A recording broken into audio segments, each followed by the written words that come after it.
নমস্কার বন্ধুরা, ঋতিকাস কিচেনে আপনাদের সবাইকে অনেক অনেক স্বাগত। আজকে বানিয়ে দেখাবো চিকেন ফ্রাইড র্যাপস। চলুন তাহলে দেখে নিই কীভাবে বানিয়েছি। চিকেনকে খুব ছোট ছোট করে কেটে রেখেছিলাম এবং তাতে আমি একটু লেবুর রস মাখিয়ে রেখেছি। তেল গরম হয়ে গেছে, আমি চিকেনগুলোকে দিয়ে দিয়েছি। চিকেনগুলো এপিট ওপিট করে নাড়াচাড়া করে আমি দিয়ে দেব 1 চামচ রসুন বাটা, 1 চামচ আদা বাটা এবং দিয়ে দিচ্ছি খানিকটা ধনে গুঁড়ো আর কাশ্মীরি লঙ্কার গুঁড়ো 1 চামচ, আর দিয়েছি একটু গরম মশলা। দিয়ে আমরা স্বাদ মতো নুন দিয়ে দেব আর চিকেনটাকে একটু ভাজা ভাজা করে নেব। দিয়ে দিয়েছি 2 চামচ মতন সয়া সস। সব কিছু একসঙ্গে মেশানোর পর আমরা দিয়ে দেব পেঁয়াজ। কুচিয়ে রাখা পেঁয়াজ আমি দিয়ে দিয়েছি এবং মাংস আর পেঁয়াজটা একসঙ্গে ভালো করে আমরা ভেজে নিয়েছি। দিয়ে দিচ্ছি কাঁচা লঙ্কা, আপনারা আপনাদের স্বাদ অনুযায়ী দেবেন, আর দিয়েছি একটুখানি চিনি।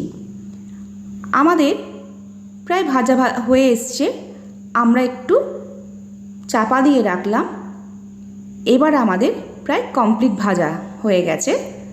এবার আমরা নামিয়ে নেব এবং আমাদের স্টাফিংটা একদম রেডি। আমি ময়দা আগে থেকে মেখে রেখেছিলাম, সেগুলোকে আমি ছোট ছোট করে লেচি কেটে রুটির মতন করে বেলে নিয়েছি। রুটির মতন করে আমি এইভাবে ছোট ছোট করে বেলে নিয়েছি। এবার চিকেনের যে স্টাফিংটা আমি তৈরি করেছি সেটা ওই বেলা রুটির মধ্যে দিয়ে দিয়েছি। খুব বেশি দিলে পুরটা ফেটে যাবে রুটিটা, তাই আমি অল্পই দিয়েছি। আর একটু ময়দা গোলা দিয়ে রুটিটাকে আমি এইভাবে মুড়ে নিচ্ছি যাতে খুলে না যায়, সেই জন্য একটু ময়দা গোলা দিয়েছি। এইভাবে গুলে নিয়ে রোলের মতন করে আমি বানিয়ে নিয়েছি।